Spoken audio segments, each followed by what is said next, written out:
They had for months been trying to come to a consensus about what to do about slavery, but no consensus had been possible.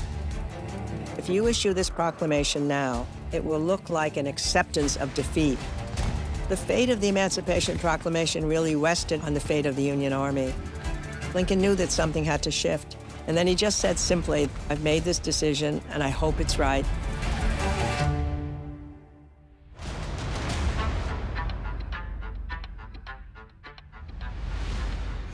In the summer of 1862, the state of the war was as desperate as it had been during the entire months beforehand.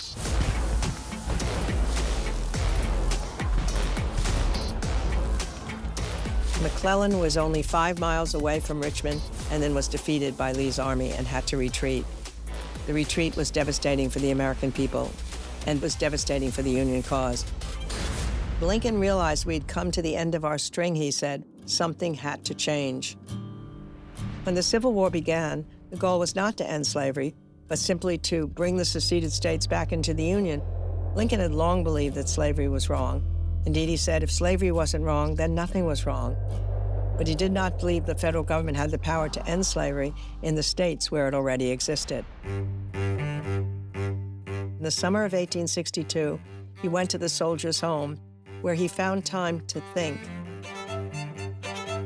The soldiers made him realize that the slaves were being used by the Confederates to help their cause. They built trenches, they built fortifications, they served as cooks, as teamsters. They took care of the farms and the plantations so that the owners could go into war. What if the Confederacy could be divested of their slaves? That advantage would no longer be theirs. An executive order freeing the slaves could be considered a military necessity under the war powers of the presidency. Thus, Lincoln was able to come to the decision that would define his legacy and change the nature of the war. Lincoln went before his cabinet on July 22nd. They had for months been trying to come to a consensus about what to do about slavery, but no consensus had been possible. In this famous depiction by Francis Carpenter, on one side you've got radicals who thought he should have issued the Emancipation Proclamation immediately. And in the middle were moderates who were ready to be persuaded. On the other side, you've got conservatives who thought it was a huge mistake. One said that it would increase the ferocity of the war if it was about slavery. Another said that the war would never come to an end because the South wouldn't come to the bargaining table if slavery was at issue. Still another said you will lose the midterm elections if you do this now. Another person said he might resign from the cabinet if emancipation went forward. One of the cabinet members, Secretary Seward, made the most important point. He said, if you issue this proclamation now, it will look like a shriek, just a cry of desperation. Better to wait, he said, until the eagle of victory takes flight, and then hang the proclamation around its neck.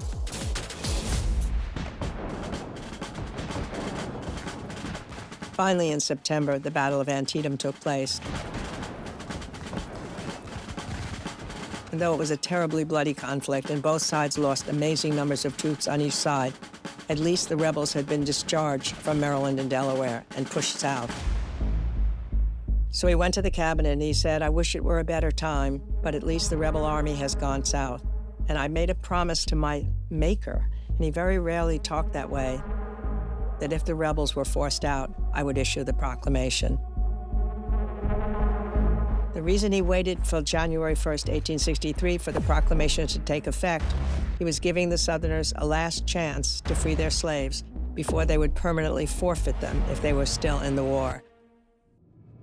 The Emancipation Proclamation was printed in the newspapers in both the North and the South. In some towns, especially in abolitionist circles, it would be read aloud in churches, in meeting halls, and public squares, generating great excitement at every point along the way. As news spread in Washington, crowds of people came to serenade Lincoln in the White House. This was a ritual. Whenever a battle had been won, they would come to serenade him. And then he just said simply that, I've made this decision, and I hope it's right, and I hope I haven't made a mistake. And they said, no, you've not made a mistake, but it was a wonderful night for everybody to feel that sense of exhilaration. But in the South, many slaves never got to see the Emancipation Proclamation. The newspapers were kept from him. They didn't let them see the posters. So it would be many, many months for many of them would find out that they had been given the promise of slavery being ended. The fate of the Emancipation Proclamation in the North, however, depended upon the fate of the Union soldiers, and they did not do well in those months that followed. General McClellan failed to capture Lee's army after Antietam. There was a terribly bloody battle in Fredericksburg. And as a result, people were really beginning to blame the Emancipation Proclamation for some of the problems. So the question was, would Lincoln carry through on January 1st, or would he maybe not let it go through? There was a general air of doubt about what he would do.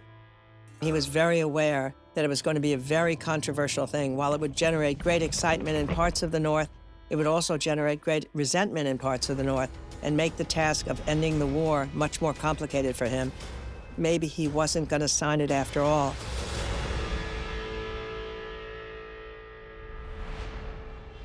Frederick Douglass, who had criticized Lincoln all along for being too slow on emancipation, he said, if we've learned anything about him, Lincoln will never go backward. When he went to sign the Emancipation Proclamation, there was a problem. He had shaken hundreds of hands on New Year's Day. His own hand was numb and shaking. He put the pen down. He said, if ever my soul were in an act, it is in this act. But if I sign with a shaking hand, posterity will say he hesitated. So he waited and waited until he could sign with an unusually bold and clear hand. When he finally signed the Emancipation Proclamation, there was an eruption of applause. People started singing, and they stayed together, holding hands and singing until dawn. If he'd issued the Emancipation Proclamation 6 months earlier, he would have lost the border states and lost the war.